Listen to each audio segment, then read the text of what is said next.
जुड़ाव जड़ों से उमाबाई अगले महीने से धुलाई और खाने का काम थोड़ा बढ़ जाएगा। सास ससुर साथ रहने आ रहे हैं। आपके पास काम ज्यादा हो तो किरण को बोल देना, वह कर लेगी। वह कहाँ से कर लेगी मैडम, अगले महीने ही तो लगन है उसका। क्या किरण का भी रिश्ता तय हो गया? कब? पिछले साल ही तो बड़ी बेटी मंजू की शादी की है। मैं हैरान थी। अब क्या करे मैडम, बेटियां तो पराए घर जाएगी ही। हम पिछले महीने ताई सास के गुजर जाने पर गांव गए थे ना, वहीं हमारी एक दूर की चचिया सास ने किरण के लिए रिश्ता सुझाया था। अच्छा, फिर मैं उत्सुक थी। फिर क्या? उसके थोड़े दिनों बाद ही हमने आपसे दोबारा छुट्टी ली थी।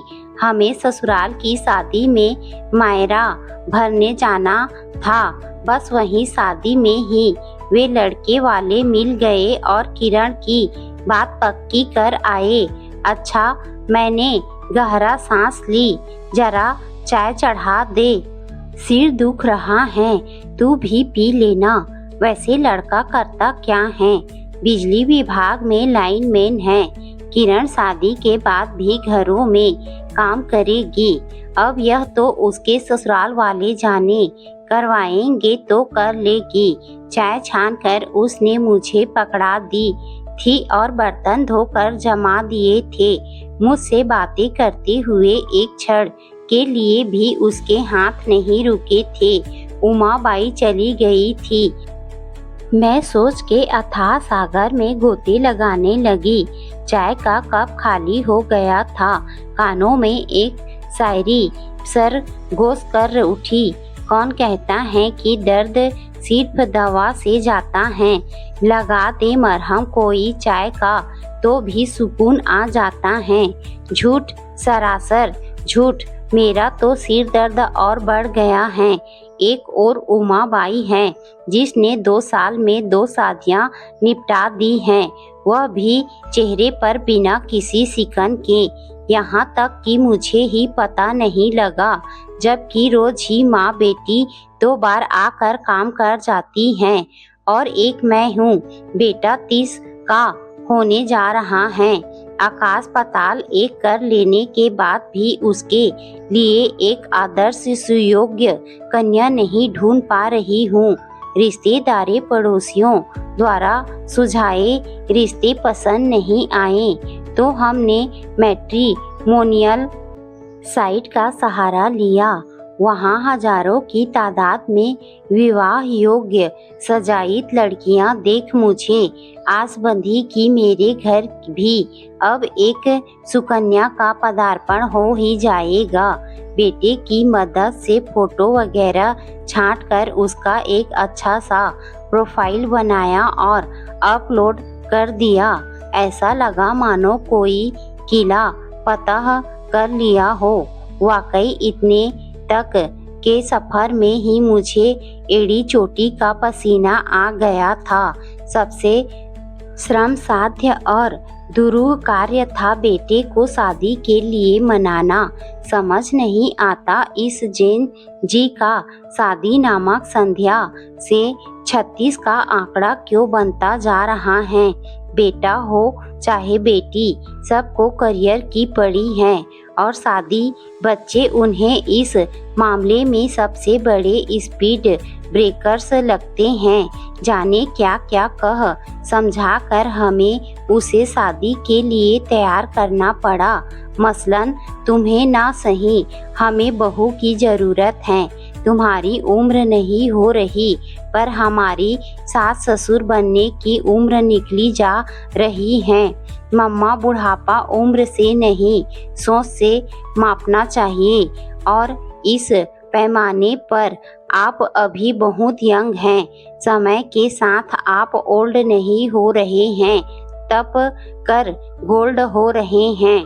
मैंने यहाँ तक कह दिया किसी भी वह जाति शहर व्यवसाय से चलेगी, बस लड़की होनी चाहिए। मन में डर भी बैठ गया था कि आजकल तो समलैंगिक विवाह भी आम हो गए हैं, कहीं वह दिन ना देखना पड़ जाए। बेटा पिघल गया। मम्मा, जरूरत से ज्यादा सोचकर हम ऐसी समस्या खड़ी कर लेते हैं जो है ही नहीं। मैं ये नहीं हूँ। हमने इतने में ही राहत की सांस ली। अभी इतने एडवांस जो नहीं हो पाए हैं हम। खैर, बेटे का प्रोफाइल अपलोड करते ही लगा अब शादी की तैयारी शुरू कर देनी चाहिए। फिर सोचा जब इतना संयम रखा है तो थोड़ा और रख लेते हैं, एक बार लड़की फाइनल हो जाए। आजकल तो इतने वेडिंग प्लानर है, इतना बढ़िया प्रबंध हो जाता है कि घर की शादी में भी मेहमान जैसी फीलिंग आती है। मैंने बड़े उत्साह से लड़कियों के प्रोफाइल देखना शुरू किया। रात दिन मोबाइल में नजरें गड़ाए रहने से चश्मे का नंबर और बढ़ गया। मैं जो लड़कियां शर्ट लिस्ट करती वे बेटे को पसंद नहीं आती और जो वो शॉर्ट लिस्ट करता मुझे नहीं जम रही थी। मैंने यहाँ भी सिलेंडर कर दिया। लड़की के साथ रहना तुझे है तो तू ही सेलेक्ट कर, इंटरेस्ट भी तू ही भेज, एक्सेप्ट भी तू ही कर, डिस्क्लाइन भी तू ही कर। फिर आप क्या करोगे? प्रोफाइल बनवाया तो आपने है, सेलेक्ट करने में मदद कर दूंगी। ठीक है, पर उससे बड़ा एक काम और है। पेरेंट्स के कॉल्स आपको संभालने होंगे। मैं वो हैंडल नहीं कर सकता। कुछ कॉल संभालते ही मुझे समझ आ गया कि यह काम आसान नहीं है, खासकर तब जब बेटा यह कहते हुए मुझे कॉल थमा दे कि आप बात करो, उधर लड़की की मम्मी है, और फिर इशारों में मुझे यह भी समझाए कि उसे यह शादी नहीं करनी है। तू ऐसा कर, पैसा जमा करवा कर खुद पेंट मेंबर बन जा और जो तुझे पसंद है उसी से बात कर ले। मैंने सुझाया, मुझे कोई पसंद नहीं है और सच तो यह है कि मुझे अभी शादी ही नहीं करनी है। यह फिर फैल गया। बेटे के जवाब से मेरे रहे सहे हौसले भी पस्त हो गए। ऐसा लगा मानो मैं अभी रेस के बिगनिंग पॉइंट पर ही खड़ी हूँ, भागना अभी शुरू ही नहीं किया है। नहीं नहीं, ठीक है, मैं संभाल लूँगी, तू अपना ऑफिस का काम देख। मैंने कुछ और शॉर्ट लिस्ट की है, वीकेंड पर फ्री हो तब देख लेना। मैंने किसी तरह बात संभाली। रिश्तेदार पड़ोसी और आग में घी डालते, अभी तो तेरा बेटा वर्क फ्रॉम होम कर रहा है, अच्छा मौका है, फटाफट लड़की देखकर निपटा दे, कहीं और नौकरी करने जाए, इससे पहले ही इसे 1 से 2 कर दे। मैं क्या कहती, मेरा बस चलता तो 2 क्या 3 करके भेजती। इधर कुछ समय से मुझे उसका मैट्रिमोनियल साइड से भी मोह भंग होता नजर आने लगा था। कई दिनों तक साइट ही नहीं खुलती। सप्ताह के 5 दिन तो वर्क प्रेशर बहाना रहता और वीकेंड में वह कहीं न कहीं निकल जाता। कभी किसी दोस्त का बर्थडे, कभी साइड सीइंग, कभी दोस्त की बहन की शादी। एक दिन मैं फट पड़ी, तू इतना सोशल कब से हो गया है?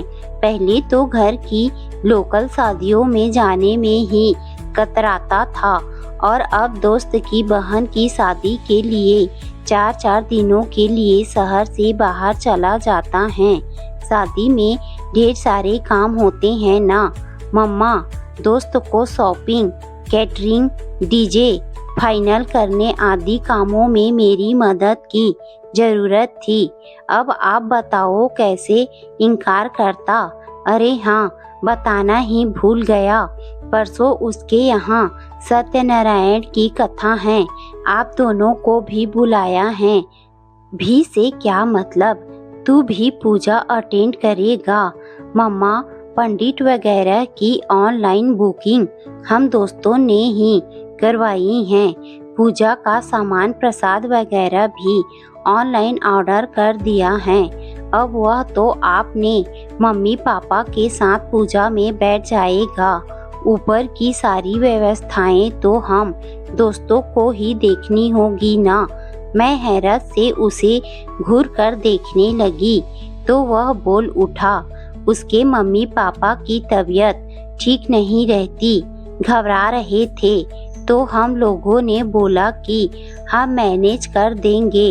इनफैक्ट हम जैन जी ने एक ग्रुप बना लिया है। हर वीकेंड हम मिलते हैं, बातचीत करते हैं, अपनी अपनी समस्याएं शेयर करते हैं, मौज मस्ती भी करते हैं। एक से दूसरा, दूसरे से तीसरा, इस तरह हर सप्ताह नए नए लोगों से जुड़ना हो रहा है। अच्छा लग रहा है ऑफलाइन लोगों से मिलना, विशेषतः अपनी रुचि वाले लोगों से जुड़ना। मेरे लिए उसमें यह परिवर्तन आश्चर्यजनक पर सुखद था। पूजा वाले दिन रजत तो मदद के नाम पर पहले ही दोस्त के घर चला गया था। हम पहुँचे तो पाया युवा जेनरेशन ने ही सारी व्यवस्थाओं का मोर्चा संभाल रखा था। एक लड़की तुरंत मेरी मदद के लिए आई। आप नीचे नहीं बैठ सकती हैं तो इधर कुर्सी पर आ जाइए। मैंने नजरें दौड़ाई तो रजत अपने दोस्तों के साथ पानी, प्रसाद आदि की व्यवस्था करवाता नजर आ गया। मैं कुर्सी पर पास बैठी दूसरी महिला से बतियाने लगी। सबकी अपनी अपनी कथाएं चल रही थी। हाँ, आरती तक माहौल धार्मिक और सौहार्दपूर्ण हो गया था। वहीं लड़की उन महिला के लिए पानी और दवा ले आई। मेरी बेटी है जूही, मेरी बीपी की दवा का यही ध्यान रखती हैं। लकी हैं आप, वरना आज की पीढ़ी तो मोबाइल से आंखें ही नहीं उठाती। उनके खाने पीने का हमें याद दिलाना पड़ता है। बहन, बच्चे अब ऐप स्वाइप से थक चुके हैं। डिजिटल बातचीत सतही होती हैं। आज के युवा गहराई की तलाश में हैं। उन्हें वास्तविक भावनात्मक रूप से जुड़े रिश्ते भुलाने लगे हैं।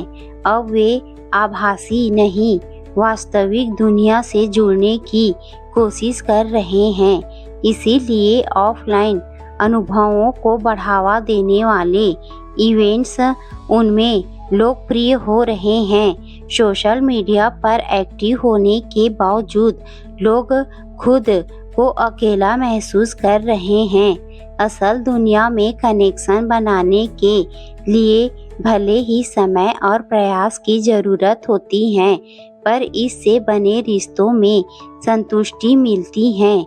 रिश्तों की कोई फसलें तो होती नहीं कि पकी और काट ली। रिश्तों के तो वट वृक्ष होते हैं जो वर्षों की मेहनत के बाद गहरी छाया और गहरी जड़ों के समान मजबूत बनते हैं। मैं गई तो सत्यनारायण की कथा सुनने थी, पर अद्भुत ज्ञान सहेज कर लौटी। घर लौटकर दूध वाले का हिसाब करने के लिए कैलेंडर लेकर बैठी तो ख्याल आया, अगले महीने तो बेटे रजत का बर्थडे है। मन पुलकने के साथ ही एकदम हताश भी हो उठा। 30 का हो जाएगा और अभी तक शादी क्या लड़की का अता पता तक नहीं है। हिसाब खत्म ही किया था कि रजत भी लौट आया। सब समेटने में थोड़ा वक्त लग गया। कैसा लगा आपको कार्यक्रम? मेरी कंदरा भंग हुई। अच्छा था। अब तेरे बर्थडे पर क्या प्रोग्राम है?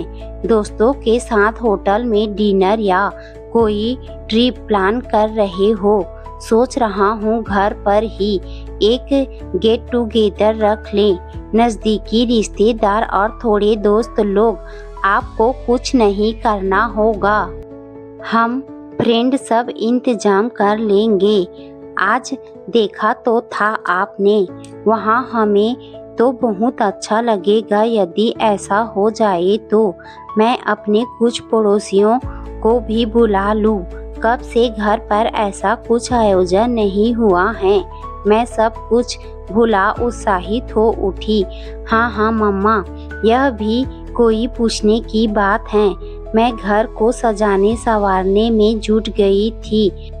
घर का खाना तो किसी क्लाउड किचन से बनकर आना था। सबसे मिलने बतियाने की खुशी से ही मन में उमंगे उठ रही थी। पार्टी वाले दिन रजत के दोस्तों ने न केवल सारी व्यवस्थाएं संभाली, वरन गेम्स, नाच गाने आदि से पार्टी में समा बांध दिया। जूही आकर मुझसे मिली तो मेरे मुंह से निकल गया, अरे पहले पता होता तुम आ रही हो तो तुम्हारी मम्मी को भी इनवाइट कर लेती। उस दिन उनसे बहुत सारी बातें हुई थी। कोई बात नहीं आंटी, आप घर आइएगा। हम यह मिलने मिलाने का सिलसिला जारी रखना चाहते हैं। कुछ दिनों बाद माँ का बर्थडे है, तब मैं आपको भी इनवाइट करूँगी। पार्टी के बाद मैंने रजत से जूही के साथ हुई बातें शेयर की, फिर अपने संशय का निवारण भी करना चाहा। क्या तुम दोनों में दोस्ती से ज्यादा कुछ है? आपसे झूठ नहीं बोल सकता मम्मा, आपकी मेरी शादी की चिंता भी समझता हूँ, पर अभी ऐसा कुछ नहीं है। सब फैसले हमारे नहीं होते ना, कुछ फैसले वक्त के भी होते हैं। बस समान सोच और समान रुचि ने हमारे बीच दोस्ती की नींव रख दी है। मुझे ऑफलाइन बने रिश्ते ऑनलाइन से कीमती लगने लगे हैं। मैं अब सोच समझ कर और उद्देश्य के साथ रिश्ता बनाना चाहता हूँ। मुझे असली जुड़ाव चाहिए, सिर्फ विकल्प नहीं। किसी से रूबरू मिलकर ही उसकी पृष्ठभूमि के बारे में बेहतर तरीके से जाना जा सकता है। रिश्ते के लिए माहौल बनाना जरूरी है। मैं खुद में परिवर्तन महसूस कर रहा हूँ। अब मैं जिंदगी में मिले किसी भी रिजेक्शन को दिल से नहीं लेता, बल्कि जितने ज़्यादा रिजेक्शन उतना कम दर्द और उतना ज़्यादा आत्मविश्वास महसूस करता हूँ। आप सही कहते हो, फोन में व्यस्त रहने, ईयरबड्स लगाकर घूमने से किसी से जुड़ना मुश्किल है।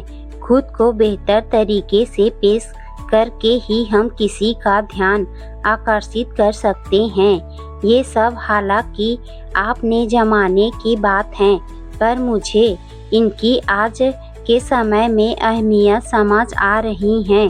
जड़ों से जुड़ाव हमेशा भरोसा देता है और आत्मसंतुष्टि भी। मेरा बरसों का अनुभव मेरी वाणी में मुखर हो उठा था। मेरे कानों में शादी की शहनाइयाँ बजने लगी थी और आंखें खुशी से चमक उठी थी।